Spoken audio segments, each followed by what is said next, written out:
Ladies and gentlemen, take it all in because you're here for ESL One Frankfurt 2015. I am your host, Chobra, and over the weekend to break down the matches of all these lovely Dota games, I have four awesome gentlemen on the desk with me. Let me take some time to introduce them one by one. First up, a once international competitor, now struggling to handle the elements of this world. It's going to be Melk. How are you, sir? Until you said that, I was doing great. Now I'm really hurt. But yeah, it's going to be a great weekend. I'm really excited. I like how, as they were introducing you, the 322 sign pops up. Oh, my. Perfect. And of course, next up, a prominent voice in Dota for as long as we can all remember. It's going to be Merlini. How are you? Are you well rested? You look a little tired. Yeah, I'm so excited to be here. Jet lag's over. I am so pumped for these games. Awesome, awesome, man. Of course, we met him on the pre-show, but again, the man who's going to break down the numbers for us, it's going to be Nahaz. And we already talked about, how excited you are on the pre-show, man. Kid, on Christmas morning, man, this is amazing. If you are not pumped right now, check your pulse. There you go. And last but definitely not least, right next to me to balance out the height we have on each side of the desk, it's going to be Hani. How are you? I'm super excited for these matches. We're walking into the first round, and all games are going to be great. Yeah, absolutely. Again, we talked about that on the pre-show for all of you guys who were tuning in, but this is a pretty stacked tournament. Every match is one to look forward to. So let's take a look at the bracket again for those of you who might not be up to date. We do have 8 teams coming in for the quarterfinals. We'll get through all of those today. Best of 3. How does this bracket look to you guys? Jacob. Stacked, incredibly stacked. You know, the international is happening in a month from now, but this already looks like it could be the final field of the international. 7 of the teams are already participating there, bar 1 that you probably could argue could have been there, should have been there. You know, historically, maybe. Alliance not being there is a huge loss for Dota, but again, this tournament makes up for it, and we have 8 of the world-class teams here. It's going to be great, every game, as Hani said. Yeah, we were talking about it with Toby too, and he was just absolutely thrilled to get casting on those matches. Now, the first match is pretty much ready to go, so we're going to jump right into it. Move the show on so all of you guys can enjoy some beautiful Dota. The opening match, let's take a sneak peek at what's to come in the first best of 3 this weekend.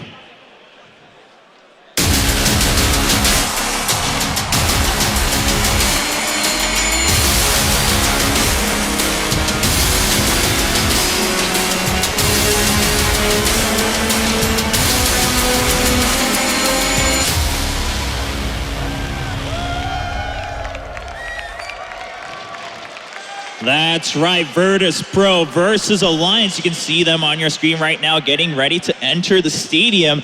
And before we get to anything, I want to jump right to the heavy question as we take a look at the rosters for both teams. How important is this match for Alliance? Jacob, you talked about how maybe they have something to prove here, but Ben, how do you feel?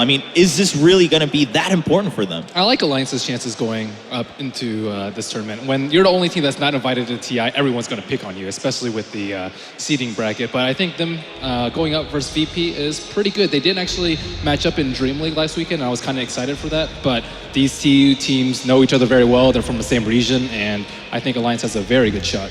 Kai, I know we were talking about this before, and you seem to agree with that maybe Virtus.Pro picking Alliance is a favor to Alliance. Do you still think that as we're preparing for the opening match? Yeah, I do think it's one of the 2 opponents that could have been the best opening for Alliance here. And as of that, we were talking about how the 2 teams know each other very well, and I think it's actually maybe a slight advantage for Alliance here, just going into this game. Sure, Virtus.Pro is the favorite, but I think the pressure is also on them to perform. Now, I see Alan smiling as guys explaining that, and you seem to agree.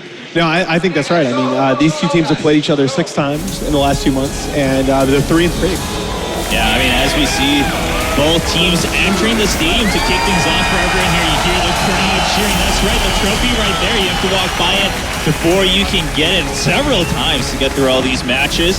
And again, it's going to be VP versus Alliance. Alliance walking in this side, VP on the other. Looking pretty cool. Yeah, they look pretty calm and composed. I think both teams are pretty confident. And of course, VP, they selected this matchup, so you got to be confident there. But Alliance, as you guys have been mentioning, some are calling them the underdogs, but they look like, hey, our chances aren't actually too bad in this opening match. I don't think so at all. I think, as Hani was saying, and everyone else chimed in with, this is a favorable matchup for both parties. It's a 50-50, I feel.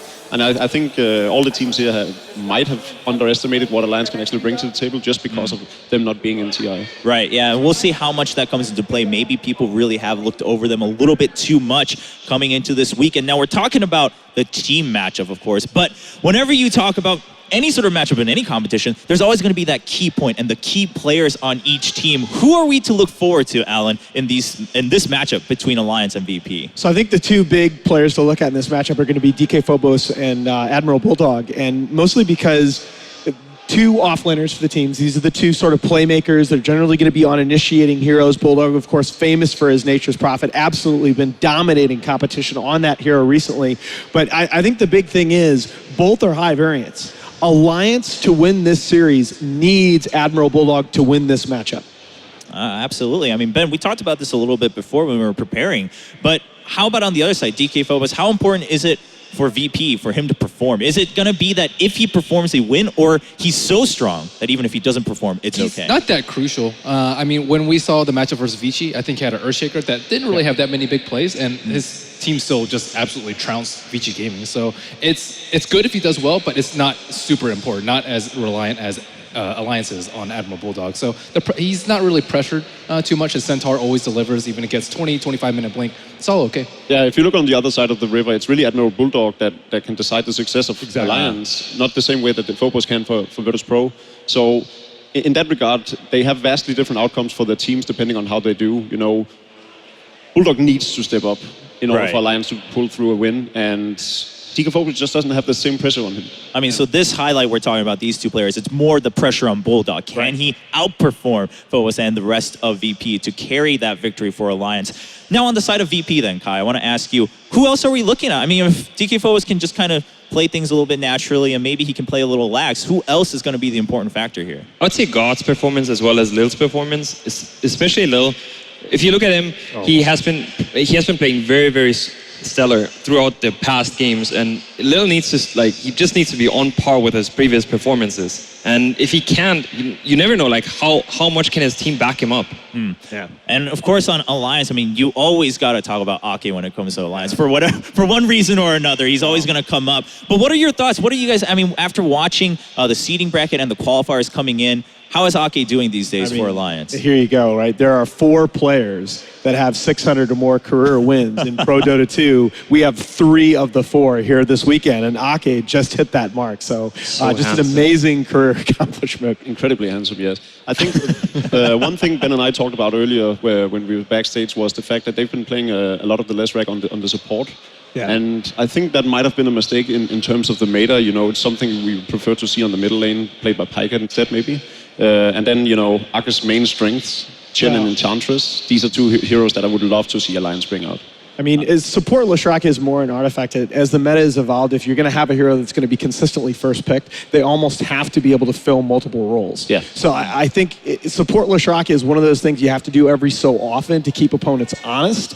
But yeah, I don't feel it should be a go-to strategy. They've run it a few too many times recently for my liking. Yeah, and we just saw, of course, some nice stats for FNG, looking pretty strong coming in. I mean, he's ranked pretty high on all those assists, and we just saw 12 right there. And one of the top 5 drafters in the game right now, I feel. FNG has really, with his draft and his strategies, has really helped bring this team to a new level.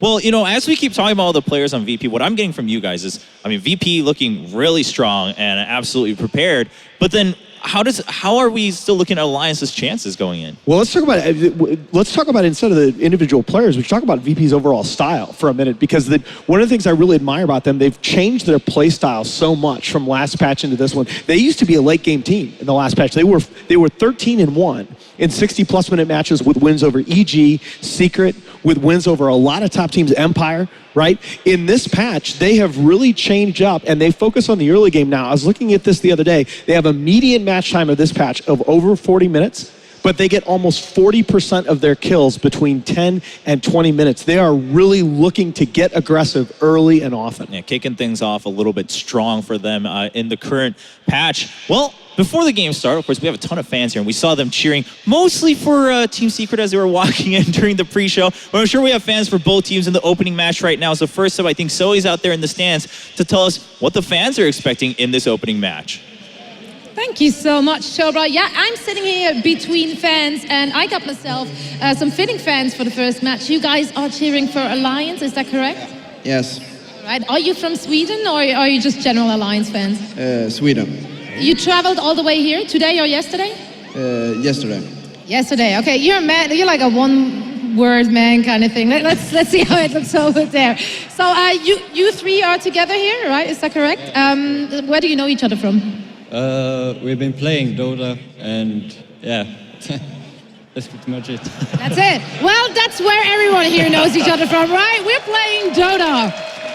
You're cheering for Alliance. What do you think are the chances of them winning against VP?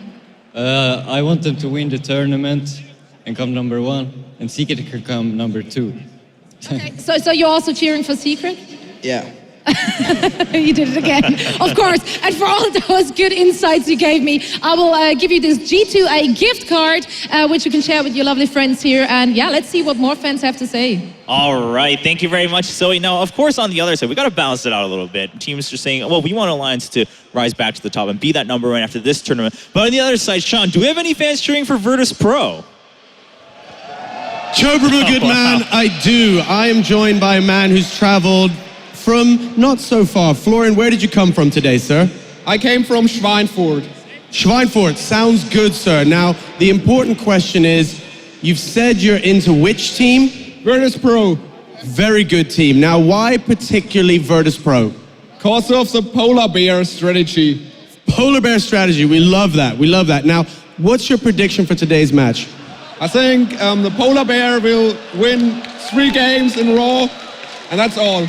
3 games in a row, do it up nicely. Now, of course, we love you being here, so of course our good friends at G2A have given you this gift card. What are you going to spend it on? Steam games. Yeah. Steam games sound good. Enjoy the match, and we'll hand over back to you, Chob. Thank you very much, Sean. I agree with the fan right behind him. I might consider selling my soul for that goodie right there. But enough talk. We're about to jump right into the game, and we've laid down all of your analysis and what you think the chances are. But when it comes down to it, Jacob, who's going to take the first match? I think it's going to be closer than a lot of people are expecting, but I think Virtus.Pro is going to take it. Oh, okay. 2-1. So he's still siding with the Virtus.Pro, coming in undefeated from the seeding bracket. Ben, what about you? I mean, yeah, Virtus.Pro looking hot. It's clear that they're their favorites. I also think it's a close series at 2-1 VP. Yeah. You agree? I have to go with the numbers and say VP 2-1. I think this is going to be an incredibly hotly contested series. This was one of the 2 series I was really tempted to call an upset in. At the end of the day, I'm going to go with the odds. All right, and Kai, I mean, are we going to just all the way go down the line and say Virtus.Pro? I do agree that it's going to be a close match, but I guess I'm going to be the only one here that has trust into my Alliance boys. I like you, man. I mean, I was going to say, you guys were all saying, I think Alliance's chances are good, and then suddenly 3 of you guys were like, but Virtus.Pro still going to win it. Kai sticking with his guts, saying Alliance. Now, fans back at home have been voting, of course, so let's take a look at what the community thinks is going to be the outcome of this match. Oh, look at that's pretty one-sided. 74% for Virtus. I mean, that's actually pretty accurate for the desk. Those are some good odds, though, right? 3 out of 4 right there. So 74% still voting for Virtus.Pro, but we keep hearing the crowd cheering for Alliance too whenever we hear their name mentioned. So I'm sure it's going to be an intense match. Again, we're talking about possibly the best Dota we're going to see this year in terms of rankings for teams and players. I mean, we're having some of the strongest players in Pro Dota come in. We're just waiting for the first game to kick off. Opening match between VP and Alliance as soon as the picks and bans kick off for the players. We'll be jumping right into that. Now, before we go right into it, I mean, are we expecting anything crazy coming out right from the get-go, especially for Alliance if they kind of need to overtake things in this tournament? We've been discussing this a bit back and forth. I was for them not banning Nature's Prophet. I don't think Virtus.Pro needs to, and I think they might be cheeky enough not to. Just because he's easy to really abuse. Like, if you're the enemy against the Nature's Prophet, you can really shut him down. Not easily, but you can kill him a lot. You are playing Alliance. You do not ban Nature's Prophet because you can counter it. Where have I heard this before? I'm just saying, I wouldn't be surprised if that happened. Yeah, I mean, Ben, what about you? I mean, would you agree with that, or do you think something else? I think it'd be silly not. Exactly. Right? It's just a much easier road if you take that Nature's Prophet out of the way and then try and put Bulldog on. What would your other ban be, though?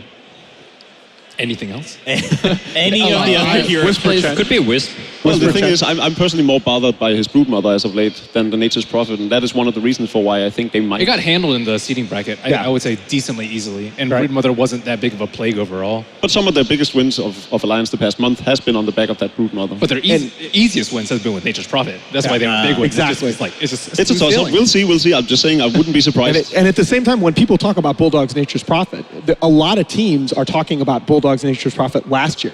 I mean, he delivered one of the Right. more memorable Pro Dota 2 performances last season here at ESL on Nature's Prophet, but he plays the hero totally differently now. He is much more aggressive in the early game. Hani was saying this earlier, that when it hits 2 minutes, when he gets that TP up, he's immediately a gank threat all around the map.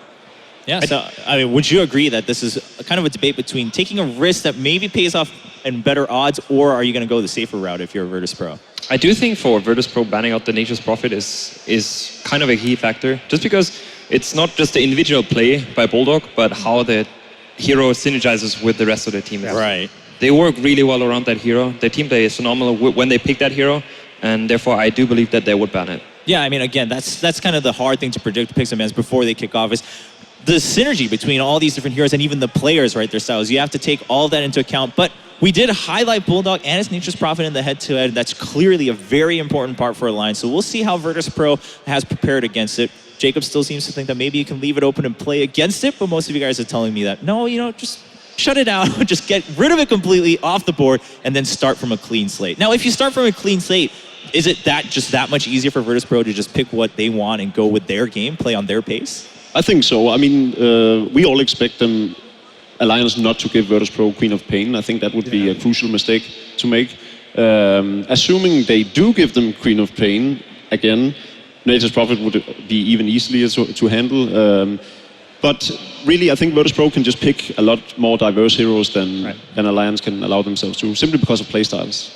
I do believe, hinging on that, I do believe that if you leave a Queen of Pain and you get a Leshrac matchup in the middle, I think it favors the Leshrac. So it could be some kind of opening there. The big thing I look at is if they are going to give away the Queen of Pain, they have to have the more Alliance. They have to have the more aggressive roaming supports. Because if there's one thing that VP does so well when G's on Queen of Pain, he takes advantage of support rotations early on that hero so incredibly well. That's why he's able to snowball.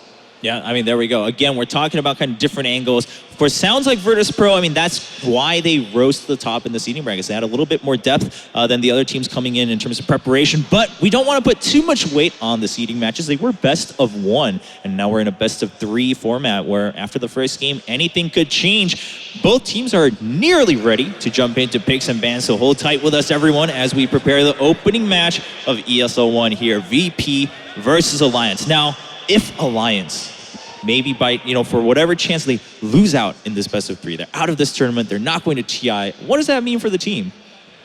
That's a good question. I personally think they would probably, spend the following months waiting for TI to be over and then preparing what they're going to do for the majors. I wouldn't be surprised if one of the juggernauts of the team, Akio or Loda, might take a step back just to try and get some new talent in on the team. We've seen what they did to Evil Geniuses once they did that, and they really, came in strong and became a world-class team once they did that. Right. So that wouldn't surprise me at all. Yeah. At the same time, though, you have to keep in mind the landscape of Pro Dota 2 changes completely after TI5. The majors are a very big deal in terms of, it used to be in this game that you don't make TI and there's really no reason to stay together long term. I mean, Valve and whoever ends up making the selections for these majors are going to be looking at events now in terms of who's going to be qualified for these majors. So these teams have a big incentive going forward, much more so in the past. Now, on the flip side, Ben, what do you think for VP? I mean, does it matter as much still that they want to go to the very top? Oh, actually, hold that thought. Looks like picks and bans are finally ready on the big screen. So maybe we'll get back to that, especially after we see the results. But we're going to jump right in now. If I'm not mistaken, VP won the coin toss, so they're going to have that first pick. They went that route. There we go. All right. I'll bow out. Radiant team The Leshrac band coming out for... That's a smart choice. Yeah. It is a smart choice. I think you got to, especially in the first game of a single elimination tournament, I think you got to play the percentages. I mean, maybe it's something, if they win the first game, they have a kind of a crazy lineup, maybe they'll let them have it in game two. I mean, keep in mind, VP is the first seed. One of the reasons why they probably picked Alliance, although FNG didn't really talk about it that much, is probably because they're one of the easier teams to draft against. Yeah, because of the predictability. Yes. Yeah, I definitely think so. It seems like they have one playstyle they really stick to. It's the whole, people love to call it the rat playstyle and everything. It's a lot of Naga. We've seen some Wind Ranger and Slardar, some minus armor strats, but really their depth is just not that. And this, interestingly to me, the first pick for Virtus.Pro also becomes a third ban. You take away Pycat's Shadow Fiend, which is a hero that he plays with a ton of confidence on. So again, I mean, VP just kind of playing out the strategy favoring them, that they have more depth. And as you guys are mentioning, Alliance a little bit predictable. I mean, you guys nailed it right on the head. It's going to be Nature's Prophet and Wisp being banned out against Alliance. What are they going to take in the first picks? It's actually, everything is open right now. We're talking about playstyle. Yeah. It's from a playstyle perspective, exactly. Clockwork would be one of the go-to heroes. It's fairly good against the Shadow Fiend. Bulldog has a lot of success with it when they do have success. And for the second pick, I would go in and try to eliminate one of the support heroes from Virtus.Pro. You know, you could pick up. Witch Doctor wasn't the one I was thinking of. I was thinking more of a Rubik, but Witch Doctor is also a solid pick. I do believe, though, that they try to still stay fairly open in terms of draft. So I would not expect any other core right now on this side of VP here, but rather go with the support. Yeah. I agree. I mean, these are, let's be honest, these are two of the best drafters in the game right now, I think. Mad going up against FNG on the other side. Clockwork, just a hero that we've seen completely dominate some of these land games. I mean, this was arguably the hero at the Summit 3. Don't some teams first ban Rubik against VP? Yes. Because of Lil? Exactly. Yes, but not, because both their supports play it. Because FNG is 6-1, and Lil is like 7-4. I was going to mention that I could have seen a Rubik coming here just because he works really well against the Clockwork in terms of how you can control. When he uses Clock, you can still lift him out of it. Right. And that's just a good thing to do when you have that Rubik. Right. And it's a useful hero against everything, basically. No, it's this, Rubik is the second most picked hero overall in 6.4. He's really come back as a support. And yeah, like I mentioned in this team, it's really different because both of their supports play him really, really well. As well as when you open up with a Rubik, you can consider following up in the second phase, getting a Shaker. Shaker is one of those heroes that is very crucial when you play against a Rubik. You don't want to pick that hero, and we've seen a lot of Shaker on FNG lately, and I would assume that could be a great follow-up here. That, and we have actually seen DK Phobos play it as well. So another versatile hero where they have two players that can essentially play it, and you never really know who's going to take up. 10 seconds. But they do ban the Visage here. I think that's a very important ban. Oh, I think that's very, very smart. That's their other most picked hero in this patch, and Lil's Visage is really one of the top. He's one of the top performers on that hero on the stage right now. All right, well, we're halfway through in terms of picks and bans. As you guys are mentioning, VP still holding off on their cores, waiting to really line things up.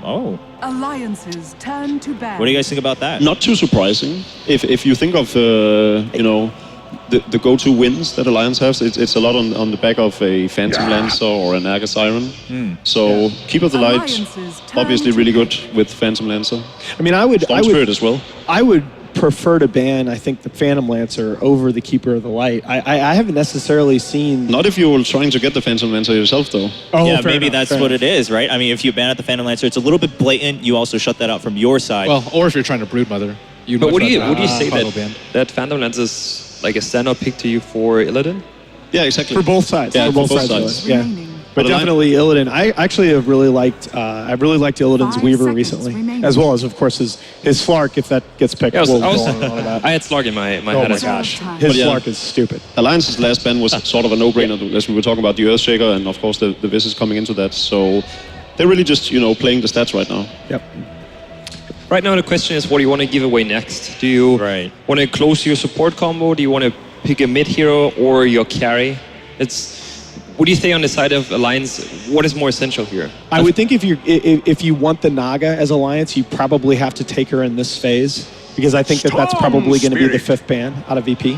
Oh, I like the Storm Spirit pickup. I do too. It adds a lot of aggression for Alliance. There it is. And I'm telling you, FNG is crazy on this hero. And I mean, so the Wisp was already banned, and we talk about Winter Wyvern oh my god. The crowd goes wild too with the Bloodseeker being picked on the side of Alliance. I think the Winter Wyvern was the hero that teams intentionally didn't pick in the seeding group stage, just because they didn't really want to remind people, hey, we play this one as well, just because it's one of the better supports right now, and it's really, really annoying to play against. I cannot stress this enough. Yeah, I mean, that hero, it blocks Tiny Wisp so hard, and it's really, really good against a lot of other lineups. But I really like the Bloodseeker in conjunction with the Clockwork on the side of Alliance. You're going to get off a very, very good ritual with those cogs. We see this is Virtus.Pro's go-to strat when they play against the Storm Spirit. They pick up the silence on the carry position, and it just shuts down the Storm and forces him into a first item BKB, where you can really limp his mana pool and his farm and everything. I like the Yule's first build on Stormseer personally against Silencers. The question right now is whether or not VP is going to actually go aggressive here. They've shown both. They've shown aggressive trialing with a Silencer. They have a triple range duo combo that they could go against. And Bloodseeker is one of those heroes that is pressured a lot. Like, he needs to have a decent start. Is this a support Clockwork? This is, well, it's a support Clockwork or a support Phoenix, and this is probably going to be Loda on the Bloodseeker. Are you kidding me? Well, it's all They're going to run Bloodseeker mid? No, safe lane, I think, right? Yeah, exactly. Now, this is something, I mean, Phoenix overall has been a terrible hero in this I do patch. like it though. But Bulldog's Phoenix is pretty strong. Maybe a support Phoenix. It's uncommon that, it could be a support Phoenix. I'm not convinced. I really am not. Bulldog he's played both of these heroes a lot recently. He's 5-3 on the Clockwork.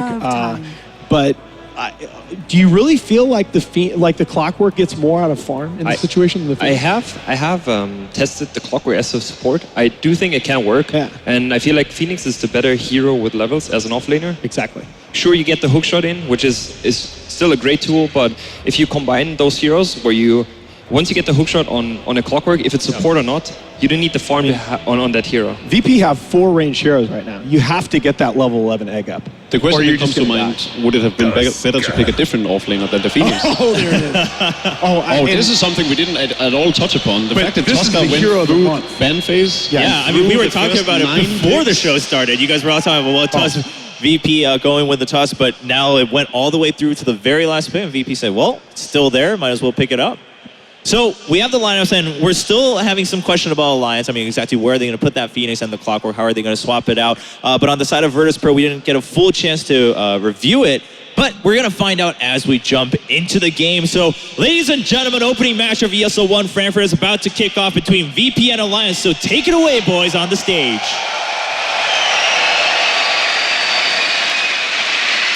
That's right, guys.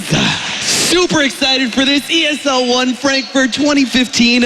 And we're starting off our very first match. Myself, Austin Walsh, known as the Capitalist, joined by my good friend and a better co-caster you couldn't ask for, William Lee, also known as Blitz. Blitz, you excited for this game, man? I'm incredibly excited. For one, they picked Stormseer for Pycat. That alone gets me pretty excited. The Bloodseeker pickup as well.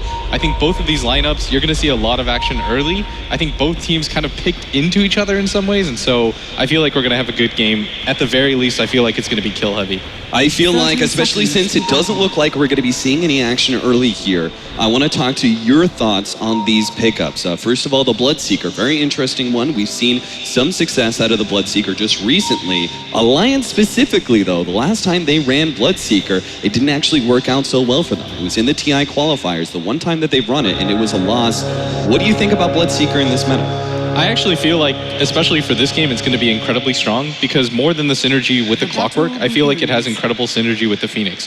For example, you throw down the Rupture onto the Shadow Fiend, it'll go through his BKB, you throw down the Egg at the same time, and it's kind of, no matter what happens, Alliance should have the advantage in the team fights. Right. Should have the advantage is the kind of point we want to make, but the things that'll screw them up is Illidan with the Silencer. If he gets a good global silence off, I feel like it completely shuts down Alliance's plan. Yeah, Silencer, both as a support as well as a carry, is kind of a bane of a Phoenix's existence. Now, we started things off, a Bounty Rune going the way of both of the mids, nothing special there, and we also see that both mids are going to be feeling a little bit of extra support from both Ake and FNG. FNG went for the early block in order to try and help the SF get that extra advantage, and they're both only going to be leaving one support to zone out the offlaner. Now, Admiral Bulldog is a Clockwork on a Dire side. This is a huge advantage for a Clockwork, right? Yeah, just because you can force out the block, and in this mid lane, I think they actually picked the Phoenix more to zone out the SF as well. I think it's a really good straight counter where you force the SF to use his BKB preemptively and then just kind of force him back because he can't really do anything with the Egg. Like, you don't want to spend your time hitting the Egg. I think you want to just pop your BKB, get your ultimate off, and try to deal damage, but the Phoenix kind of stops that, and I think that was kind of a response pick by Alliance. Now you can see Ake is actually now moving over to the side. It might just be that DK Phobos gets caught here. He's level 2 and does have the Snowball. Let's see what he can do with this one. Snowball onto Ake, trying to run himself away. The cast hits once, but doesn't bounce to him again. Unfortunately, even with 3 heroes now in this lane, I was going to mention this earlier, but it seems like they just won't have the damage to zone out DK Phobos as the Tusk. Yeah, the level 1 Fire Spirits aren't very strong. Ake was in a really good position, but Loda just immediately says, this isn't going to happen, goes back to farming. I think that was the correct choice, but both supports just went mid to try to help out the early game. For example, Shadow Fiend absolutely needs early souls, and he's already off to such a great start. And this is such a Shadow Fiend favored matchup. Like, Pycat's really going to struggle if he wasn't able to win the early game, and that's what it looks like. But he does have the jungle to fall back on. But I think Radiant side, Shadow Fiend especially, is so strong because you can stack for yourself. Yeah, you've got the medium and the hard camp both being pretty accessible. FNG just running on through. We'll pick up the haste rune and the bounty rune at the top lane, and also puts a little pressure on that middle lane at the same time. DK Phobos once again playing this very far forward, trying to get some of that CS through the ice shards, and also getting a bit of damage on load. Of course, that's not going to matter too much. If you say that this matchup is so heavily favored to the SF, what's Alliance's plan? Is it just entirely on Bloodseeker and Clockwork to rotate and gank?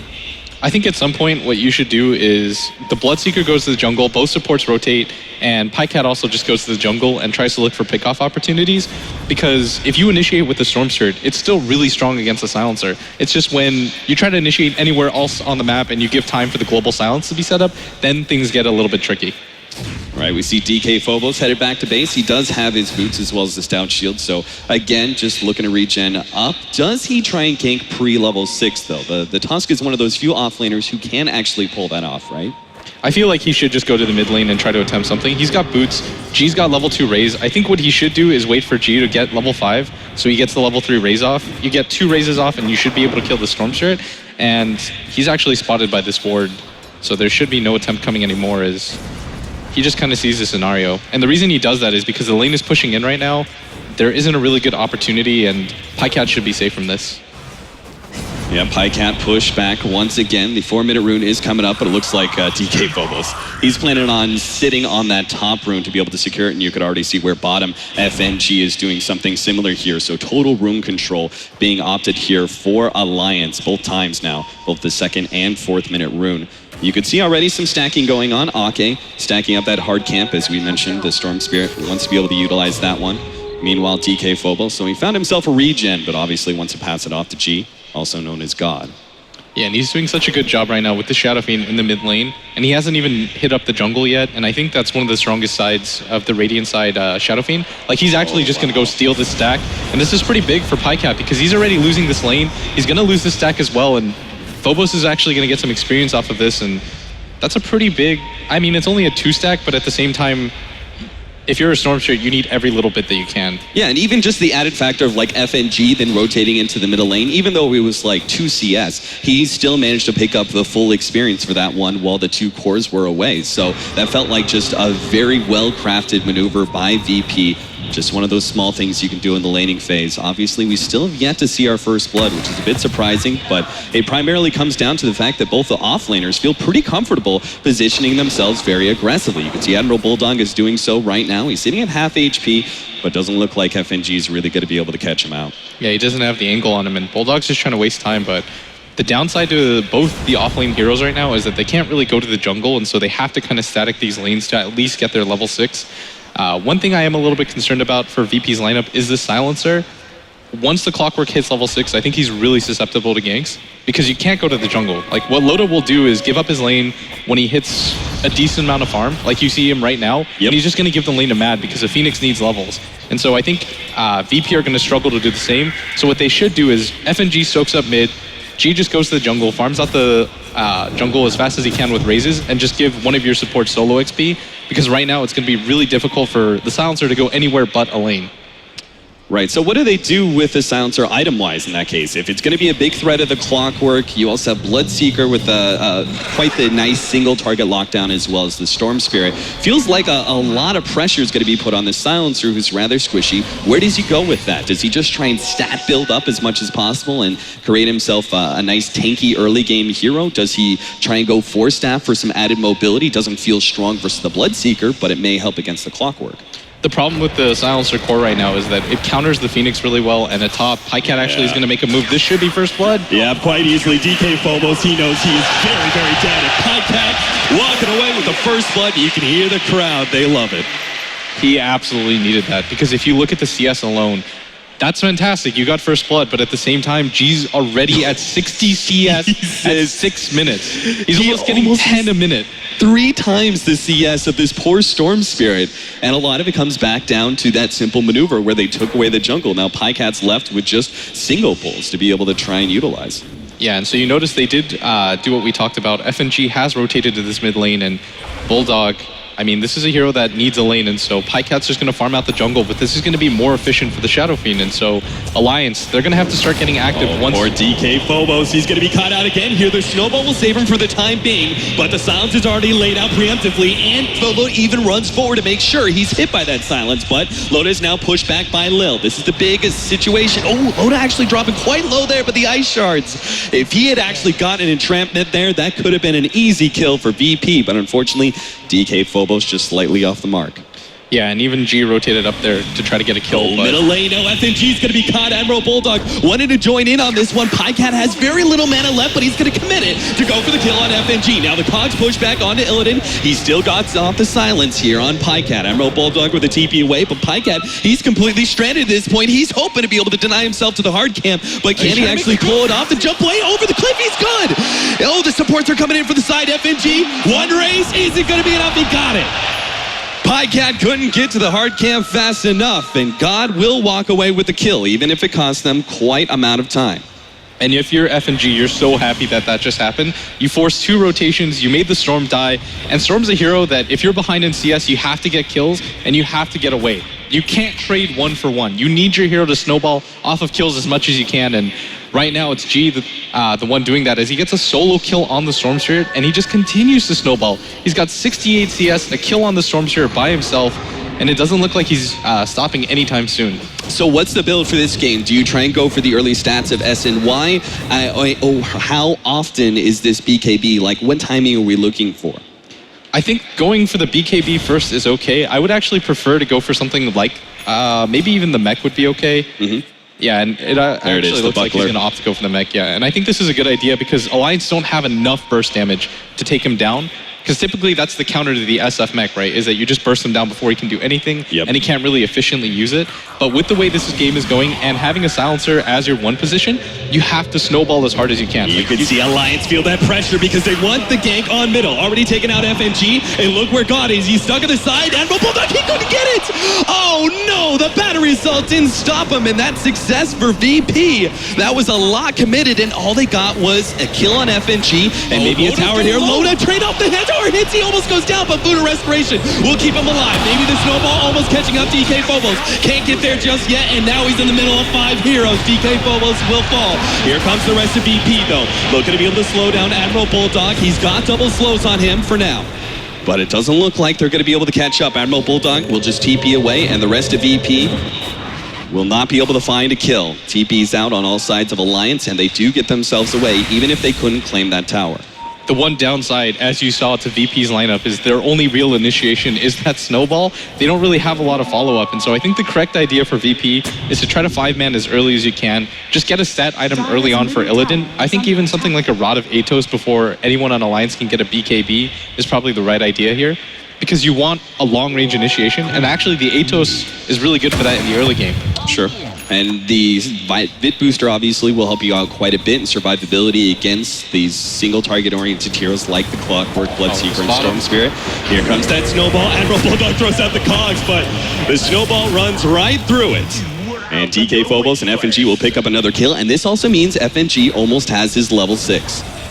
Yeah, and once he gets that, it's going to be so hard for Alliance. I mean, you don't want to give up the egg, you don't want to give up anything that the Storm can give, and something like a Rupture as well would kind of just ruin Alliance's life, and G just continues to farm out. I think the timing is to get the mech as soon as you can, just try to get level 6 on everybody if you're VP, and then start going aggressive. Like, you can 5-man really easily once Lil hits level 6. Yeah, as opposed to like Alliance who went for, you know, that 3-man aggressive smoke gank where they rotated into the jungle and through to mid. It feels like DK Phobos and the rest of VP really just have to sit back on their side of the map and focus on farming. Maybe gank up that off lane or mid every once in a while, but ultimately the game kind of drawing out to a static pace is more beneficial to VP just purely because of farm reasons, right? Yeah, and I really like Loda's build here. He opts to go for the Blade Mail, and I think this kind of signifies that Alliance is ready to get into those early game engagements. And if you take a look at VP's lineup, there's not a whole lot that they can do against this Blade Mill. So I think this is a really good choice by Loda, and a 3-man smoke gank. Pykat's naturally moving down towards the rune, and so this shouldn't tip off VP at all. Like, they think he's just going to go for the rune here. This should open up the jungle for Alliance and kind of make VP feel a little bit safe. And their target is Illidan, but he already senses this. Like, look how far back he is already. They're pinging him out.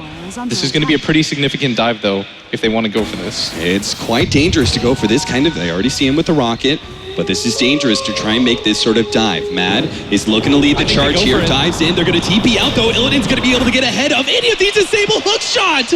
Oh, just a half a second too late. And another smoke gank that doesn't go well for Alliance. Last time, all they got was really FNG. This time around, not a single hero, just a tower. I think that's actually okay, though. I think Alliance's main goal was to trade for the towers, and so they're probably pretty happy with how that went. They are a little bit disappointed with, you know, they should have been able to get that kill if they coordinated it a little bit better, and they had to use the egg for that. And if you're a support Phoenix, you're not going to have a lot of opportunities to get the egg off. Yeah, you can see that top tower. VP will be able to make the trade-off, and I'm sure TP back down to bottom to play defense here. The rest of Alliance are still... keep going. Go to tier 2, force Alliance back on the defensive. You have the global, you know that the egg is down, you know that the clockwork hook is down as well, and Alliance isn't in a position to get more than a tier 1 out of this, because it is a clockwork here at this bottom lane, so they'll trade a tier 1 for a tier 2, and if you're a lineup that's trying to snowball like this, I think that's perfectly fine. Yeah, especially since they've got that fresh glyph from the tier 1 tower going down at the bottom lane. He even stalls up Alliance quite a bit. You could see that tier 2 tower is definitely going to be falling here. Alliance are not making that rotation to try and play defense, and as you said, it's primarily because cooldowns. Yeah, and at this top lane, Pykat has the regen. He might actually run into this courier as well if he's patient, but it'll just fly by, and he actually sees it. Is he going to go for it? It's going to cost him a lot of mana, and he'd have to be jumping into potentially all of VP, so he decides against it, and Illidan does pick up his first Staff of Wizardry going into that Rod of Atos. Yeah, and so now Lil is rotated down to this bottom lane. He should feel pretty safe because this ward's going to spot out the Alliance members as they walk out. But all spells are up for Alliance, and Matt is starting to pick up some farm as he has the Ogre Club at the same time. Loda should be going for BKB of his own. I think BKB is going to be the item choice for most of the people here. The silence goes up. Pykat's actually surrounded. He gets off the invis, but the counter ward is there, and Pykat will go down 3-4 now.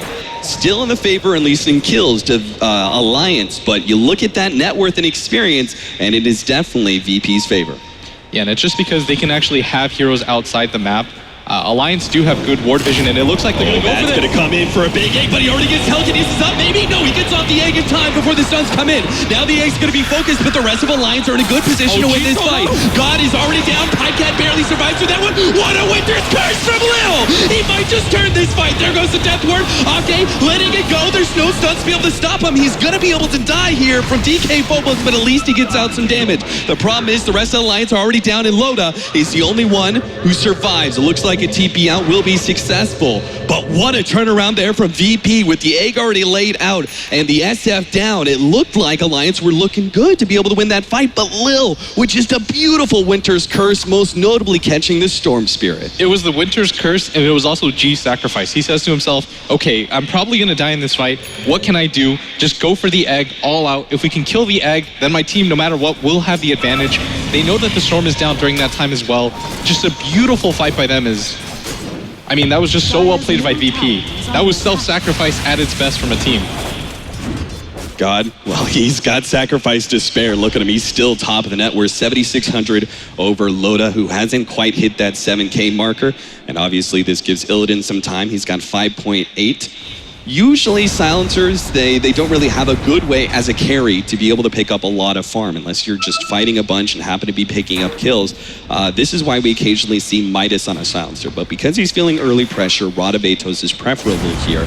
But where do you go as your second item? Do you opt for an all-in late game item, or are you actually going to be able to pick up the farm necessary to grab that item like a Scythe of Ice by, 25, 30 minutes? I think you go for the BKB. You've already heavily committed to the early game with G going to go for the mechanism, and he's going to go for BKB on his own.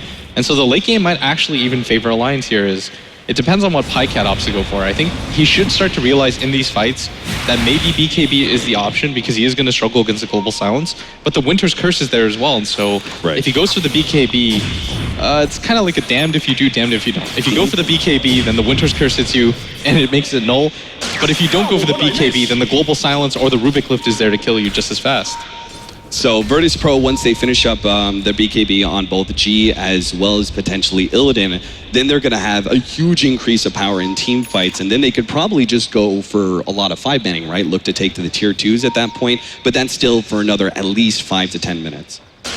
Yeah, that's actually what I would go for if I was VP. Once you get the BKB on just the Shadow Fiend, like you don't have to wait for it on Illidan at all. You just need one frontliner. DK Phobos isn't going to get any items anytime soon, and so I think the effect is just try to take out all the tier 1s and tier 2s, and then just try to go high ground with the next Roshan, is most likely the option for VP, because they don't really have the best pick-off potential. Like, they have to commit so much to be able to kill the Storm Spirit. You have to use the global, you have to have at least 2 heroes with you at the same time. So I think if you're VP, the safer thing to do is use the global instead of pickoffs, try to force fights. All right, well, they do have that global up, and it looks like they want to take this tier 1 tower at bottom lane. And depending on how well this fight goes, they may just be able to take a tier 2 out of it as well, and that'll be pretty much straight BKB. In fact, just the tier 1 tower will be BKB for God. Before the 20-minute marker, he is incredibly farmed. But Alliance, they're not going to give up this tower without a fight. It looks like Admiral Bulldog looking to make the jump here. Global Silence goes out. Admiral Bulldog already dead, and the Icicle Shards has actually blocked out most of Alliance. Ake is going to be slowed down here. The Snowball will catch him. Quickly surrounded. PyCat jumping in on the background, going for Illidan as quick as possible. The egg is laid out. The egg will be exploding here. God can't stop it in time. Gets a double stun on Illidan and God. Going to be able to blow them both up, and VP lose the fight. DK Phobos gets away, just barely. But only 2 go down on the side of Alliance, and VP lose a full 4. And that's such a huge commitment by them. They didn't have the SF BKB either, and PyCat just got a huge infusion of gold. He had that DD ready. Loda ends up with the triple kill, and the best thing for Loda right now is he's not opting to go for the quick BKB. He's going to go for the S and Y, and this just leaves more room for Alliance to grow. And beautiful fight by them, and I think an overcommitment by VP. They saw the clockwork come in, they thought the rest of Alliance was going to follow up. They blow the Global Silence, and from there, the fight is so simple for Alliance. Man, making a quick dive away should be fine. VP can't really catch up, so 9 to 10 right now on the scoreboard. It's hitting the 19-minute marker. You could see VP have now dropped that bit of a gold and experience advantage that they had in the early game, and we're entering into an even game now. Yeah, and VP's lineup, if you're VP, you have to be a little bit worried with how that engagement went, but I think they should improve the next fight. They just have to say, we have to be a little bit more patient with the Global Silence, right? Because it's such a key spell. If you don't have it up, you can't push. If you have it up, you have to use it so well against Alliance. So when Bulldog goes in, you can't just be right there with the trigger. You have to wait for PyCat at all times. All right, Virtus.Pro. Well, this is an interesting maneuver here. See what happens. God is still farming up that jungle. Meanwhile, the rest of Alliance are actually doing something similar here on the Radiant side.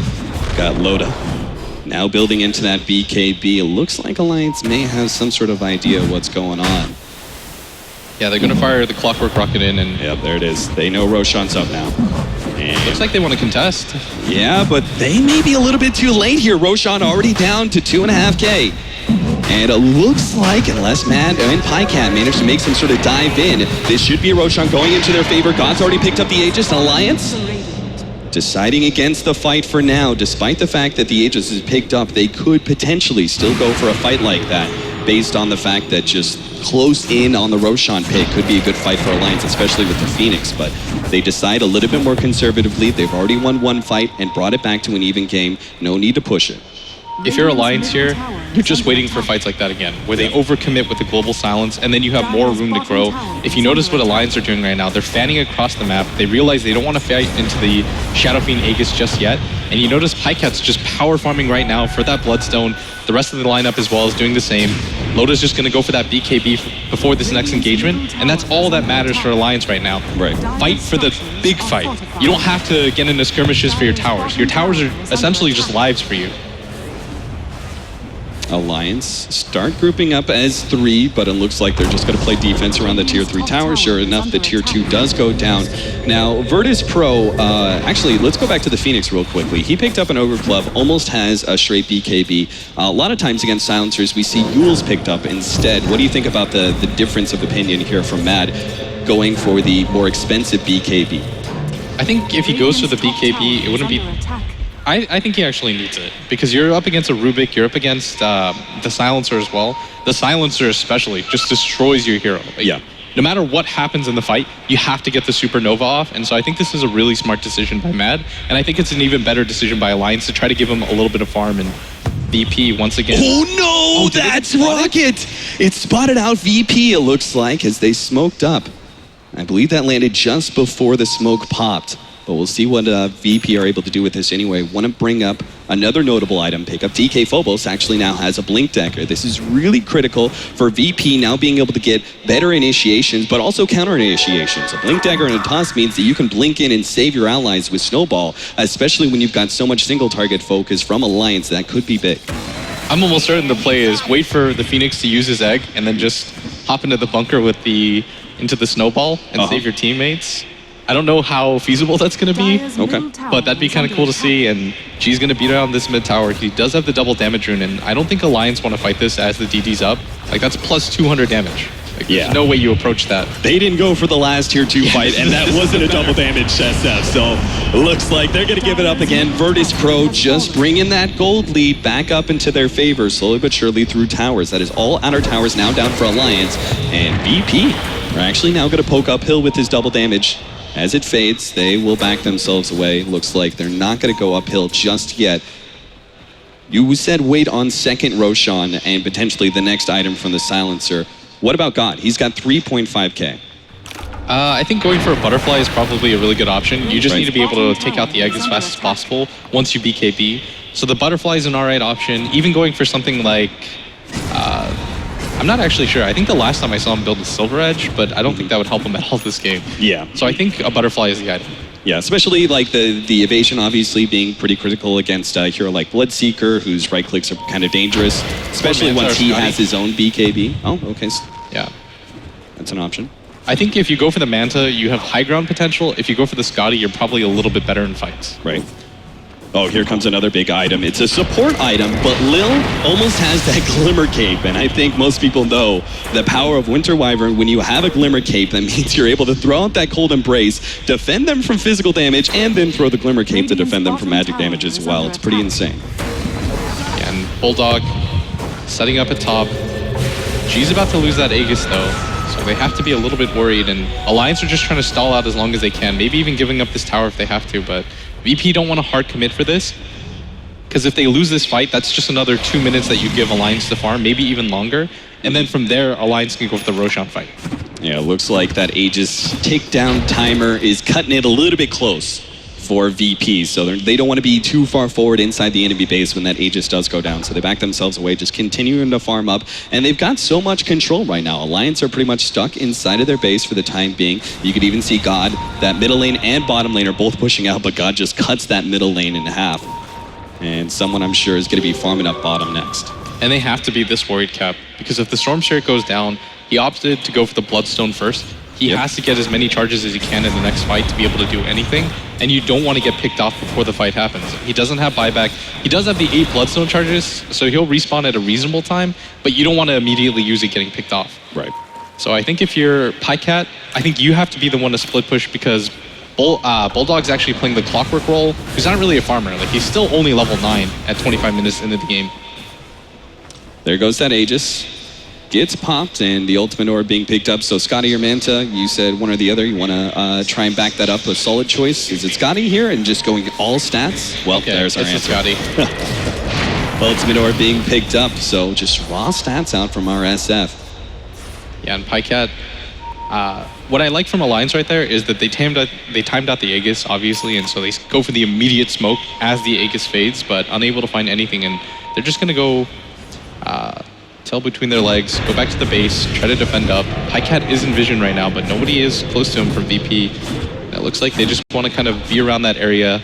He's going to go for this bottom rune right now, and He has to be careful. His 3 heroes, they do have the Blink and the Glimmer Cape. DK Phobos. Oh, they know he's there. They placed the ward as well. They see him. Icicle Shards to lead, but PyCat has more than enough mana to be able to get away from that one.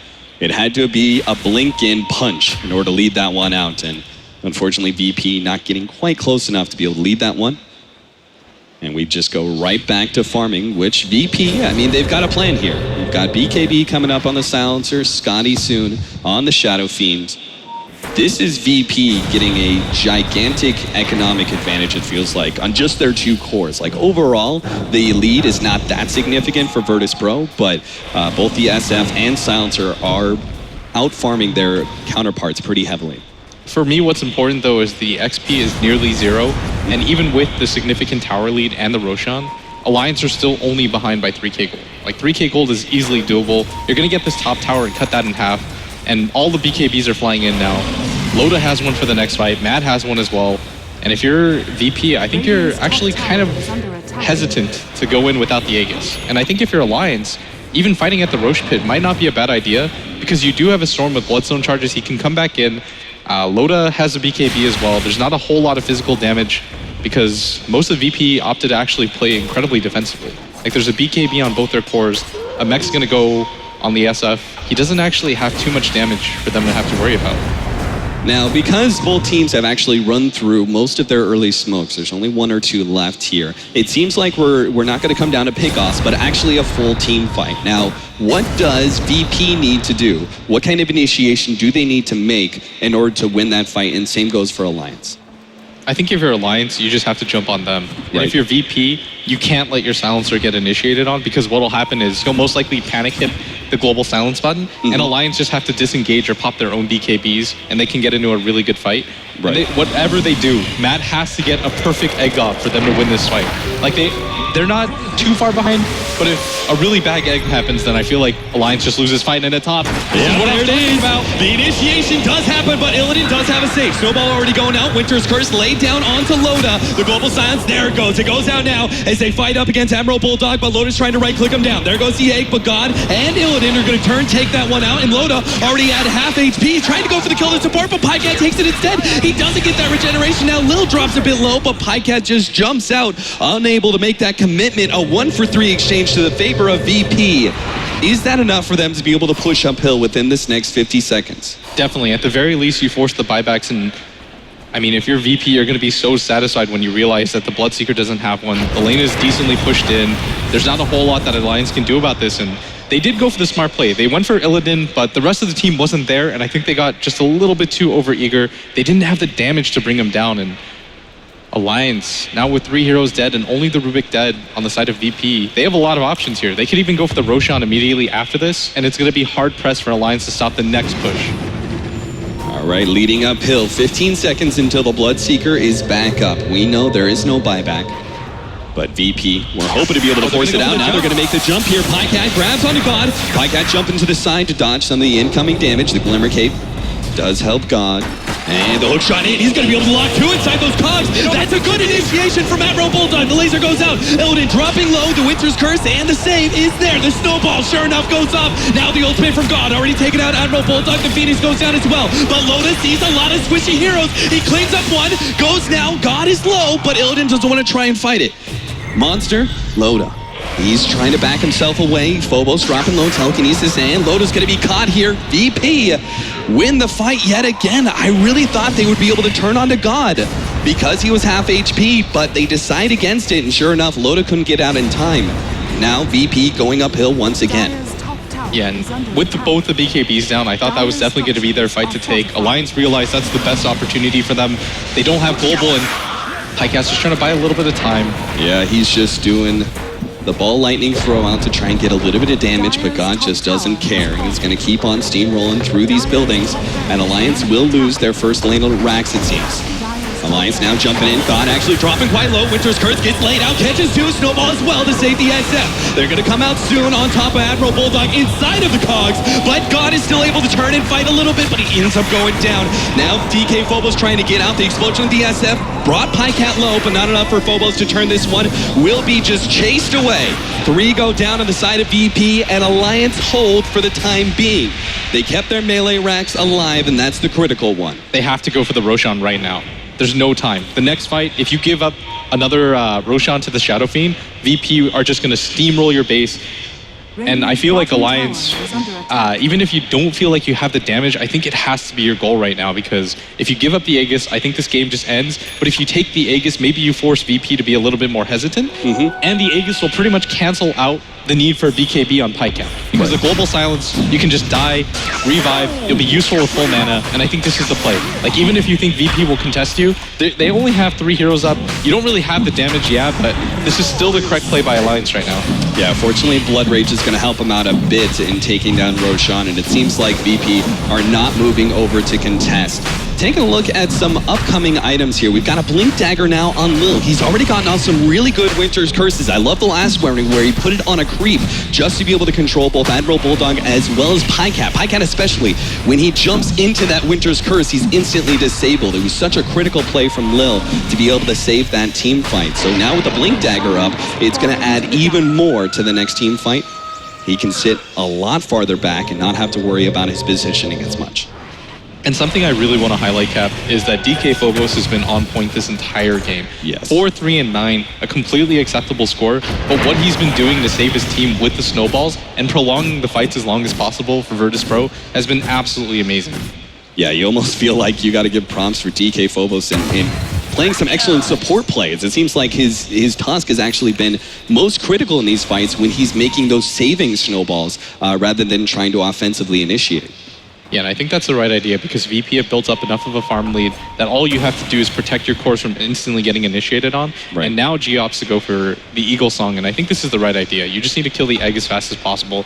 You can nullify Mad, who's still only level 14. No real aspirations to get the level 3 egg on him anytime soon. And Alliance, though, they bought themselves some time with this Aegis, and I think that was the correct play. Go for the Aegis, stall up the game as long as you can, force VP to overextend. And if you take a look at Pycat, all of a sudden, 13 Bloodstone charges. Like, I think 14 is the sweet spot number that I just made up in my head as a Storm player. Why do you think he went Yules over the BKB? We saw the opposite reaction from Mad against the Global Silence, right? They're 2 different plays, Yules and BKB, generally thought of.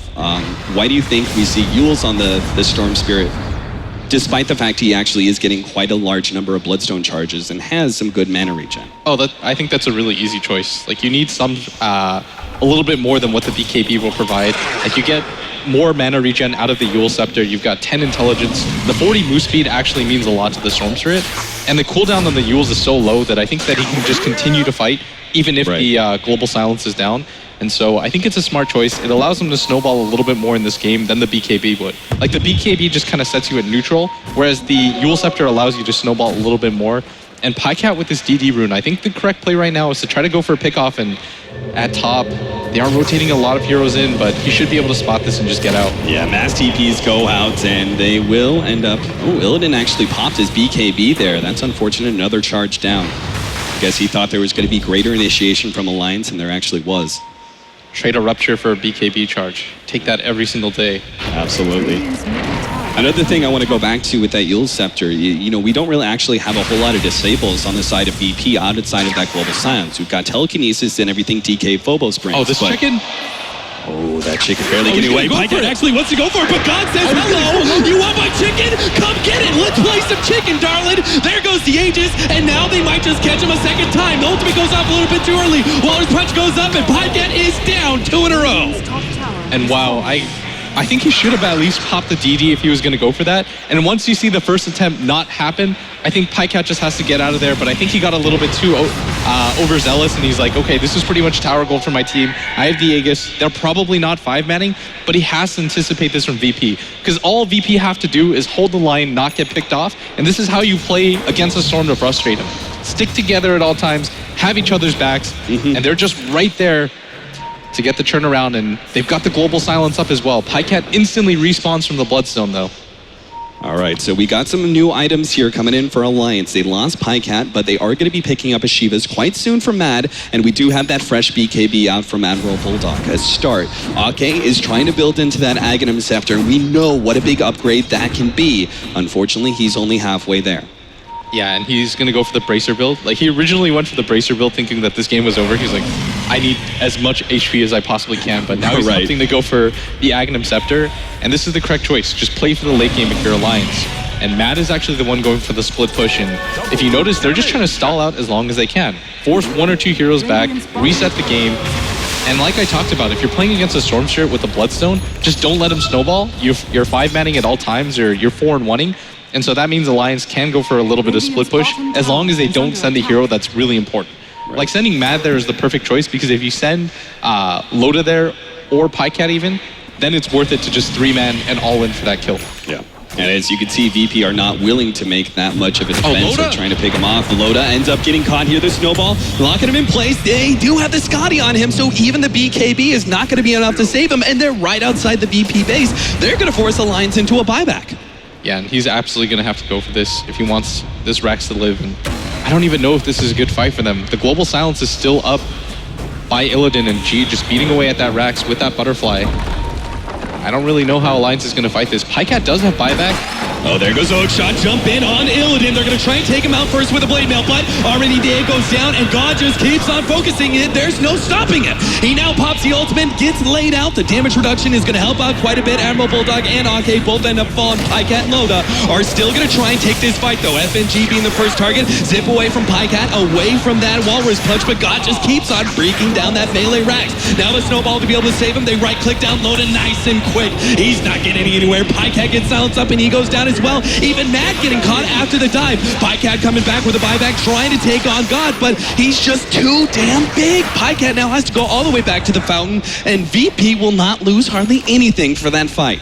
Yeah, and they forced out so many buybacks on the side of Alliance, even Bloodseeker having to commit to that, Pycat at the same time, even buying himself a Mango, expecting the fight to continue, thinking that the game had to be saved at that moment, but Shadow Fiend with the Butterfly against a Storm Spirit, that wins every single time. Is the Storm Spirit doesn't have enough attack speed to proc through that, and he relies so much on his right click with that overload. So the Butterfly against Storm Spirit, it's miserable, Cap. It's one of the worst situations that you want to be in because you don't want to go for a third item MKB. You need more mana regen. And so I think this was such a smart choice by G. VP now, they know that the buybacks are on cooldown for Alliance. They go for this push. If they win it, this should win the game. There goes that BKB out for the silencer. Managed to force it, but look at the item he just grabbed. The Scythe of Ice. Pycat, he may pay for it the next time he tries to jump Illidan like that.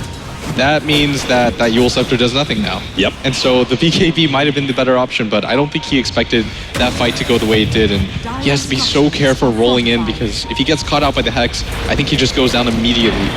Admiral Bulldog looking for the initiation on the side here. They've got to force it soon with the Bloodseeker back up. They're ready to go, but the range Rax is about to fall anyway. The melee Rax down to half health. Shot misses. They're going to try and jump off. Pycat already going for God. The Death Ward gets laid out as long with the Rupture, but God just walks himself away and now turns on Admiral Bulldog in the back. Pycat going for Illidan, trying to take him on, but he's just too big as well. Even Loda is forced away after getting a support kill. They jump away from the egg here. Eul Scepter going down on Pycat. Now the silence gets laid out. Pycat's got nowhere to run to. Loda trying to force him out, but he's not going to be able to get in either. Loda runs himself away, but DK Phobos with the blink finishes him off. Mad, the only one left alive, and that is going to be the death knoll for Alliance. All going down, a total wipe, and Virtus.Pro will walk away with game number 1. Yeah, absolutely flawless by them. If you notice, against a team that relied heavily on pickoffs, they just kept the pace going, even with that early start that Alliance had. They kept their composure. They said, okay, we'll just play objective gaming, and it won't matter what you can do with your split push. All right, Virtus.Pro, man, that was a beautiful game number 1, and I think, well, we saw from both the analysts as well as just the general public, both of them did favor Virtus.Pro quite heavily, primarily because of their seeding matches. But this is the best of 3, and we know everything changes up going from best of 1 to best of 3. Alliance will have their shot to be able to come back in game number 2. But first, we're going to take a short break before we cut over to the analysts for the post-match analysis.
Welcome back, everyone, and we're here at the expert desk to break down Game 1 a little bit. Now, before the game started, we were talking about it, the fans were talking about the Phoenix pick, where's it going to go, how's it going to happen, and was that kind of a negative or a positive for Alliance? Jacob, what do you think? I like the idea of how they played it out. I wasn't generally a fan of the pick itself, but how they chose to play it with the Bloodseeker getting some early levels in the lane and then reverting to the jungle so that they could ensure that the Phoenix got the level. I thought that was really smart by Alliance. But I still would have probably preferred a different pick or a different playstyle.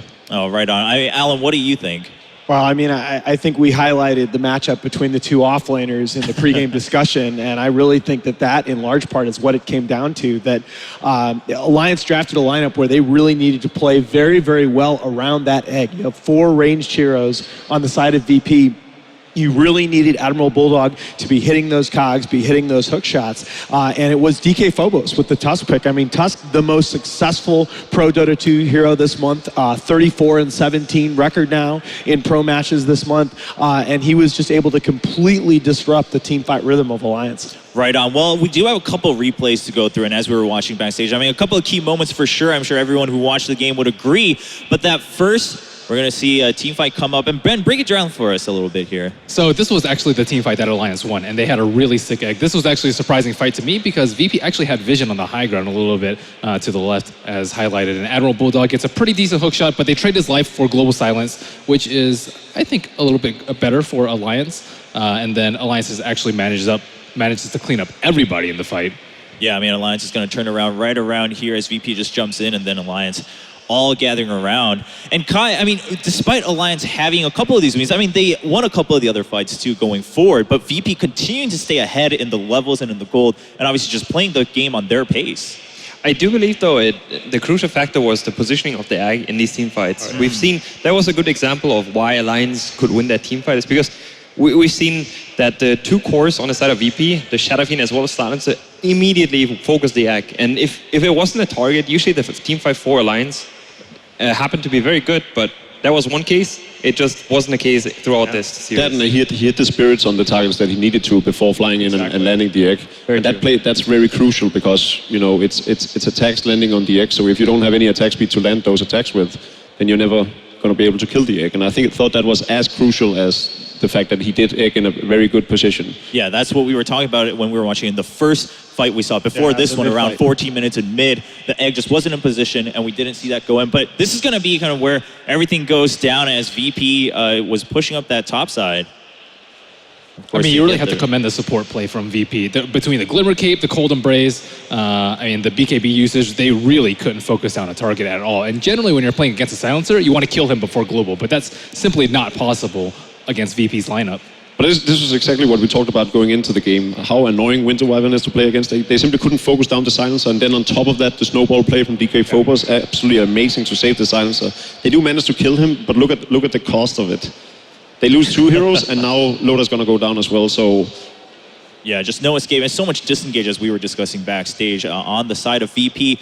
Now, what does Alliance have to do, though? I mean, it is a best of 3, anything could still happen. That game 1 seemed to be a little rough. VP, meanwhile, going as maybe what most people expected. All 3 of you guys voted for VP, but Kai, I mean, you were voting for Alliance to take this match. So what do you think they need to change up a little bit? I mean, they just have to shake this first game off. You know, it's a warm-up game, and I do believe Alliance still has a very good shot at this series.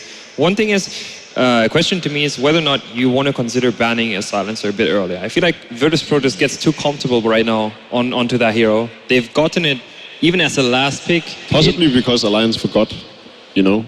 Potentially. It was a 4th pick Silencer. They could have actually eased into a ban on it when they picked the Storm Spirit, but they chose not to. It's more surprising to me was that they left the Tusk in the pool, especially with a lineup that was just so reliant on getting those chain of abilities off in the team fights. I mean, you saw in a couple of the 5 of us had forgotten that as well. This is what we talked about before the game started, is that we're seeing that depth come out for Virtus.Pro, whereas as most people might have expected, Alliance a little bit predictable, and that's exactly how the picks and bans went down in game number 1. So there you guys have it for game 1. VP taking that win up 1-0. Now this is a best of 3 in the quarterfinals. Before we move on, though, for all the fans out there, this is also a goodie, a festival for the fans at home. We do have a massive Corsair giveaway, so don't forget to join that at CorsairGaming.com/ESL1 to win some good stuff. Players are getting set up for game number 2, so we'll be back right after these messages.